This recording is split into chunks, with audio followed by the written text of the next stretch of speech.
ሰላም ውድ ተመልካቾች እንዴት ናችሁ? እንደምን አላችሁ? ወሳኝ የሆነ መረጃ ይዤላችሁ መጥቻለሁ። የመረጃ ምንድነው?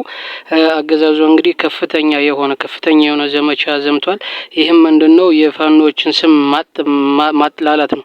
ትላንትና አፋብን በሰጠው መግለጫ መሰረት እንግዲህ ምርጫ የሚመርጠውን ህዝብ አላለም። ምርጫ የሚመርጠውን ሳይሆን ምርጫውን የሚያስተባብረውን ነው።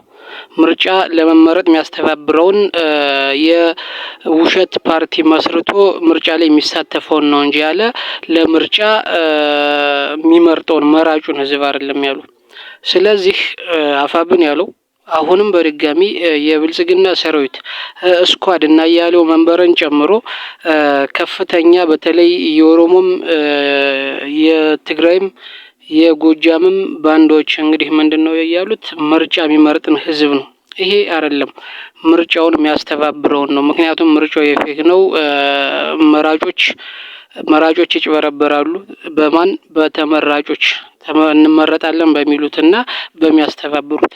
ስለዚህ የፌክ እንደሆነ ስለሚታመን የተቃራኒ ፖለቲካ ፓርቲዎች እንደታሰሩ አይደለም ምርጫ ማድረግ ቀርቶ በምርጫው አሸንፎ ፓርላማ ውስጥ የገባን ያሰረ መንግስት ፍትሃዊ የሆነ ምርጫ አያደርግም ብሎ ስለሚያስብ ይህንን የሚያስተባብሩትን ነው እና መራጩ ህዝብን ንጹሃኑን እንዳለ አድርገው የውሸት ወሬ የሚያዛምቱ አሉ።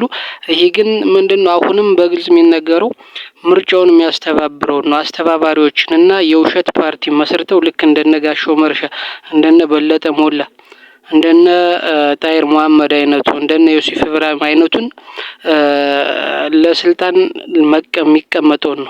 የአማራን ስም በአማራ ደም ነግዶ ስልጣን ብቻ ለማግኘት የሚሰራው ነው። እንደነሱ አይነቱን ነው። ምክንያቱም በአብን ዘመን ብዙ በርካታ የሆነ መስዋዕት ተከፍሏል። ነገር ግን መጨረሻ ላይ ምንድነው?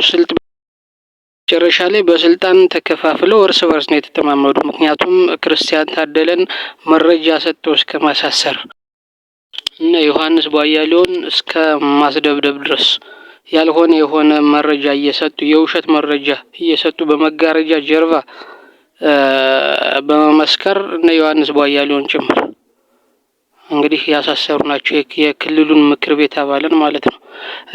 የፌዴራል የፓርላማ አባልን የሆኑት ምክር ቤት አባሉን የሆኑት እነ ክርስቲያን ታደለን ጨምሮ እንግዲህ በማሳሰር የተሳተፉት እነ ጋሻው መርሻ እነ በለጠ ሞላ እና እነ ጣይር መሐመድ ናቸው። ስለዚህ እነ በለጠ ሞላ እንዳደረጉት እነሱ በሄዱበት መሰላል መሄድ የሚፈልጋል። ስለዚህ እነዚህ አይነቶችን ነው የፌክ ፖለቲካ ፓርቲ መስርተው እና የመንግስትን ለማጭበርበር የሚያስተባብሩትን የተባለ። ስለዚህ ይህን ነገር ግን ወደ ህዝብ አመጣው ሊከፋፍሉበት እየሞከሩ ስለሆነ ጥንቃቄ ያስፈልጋል።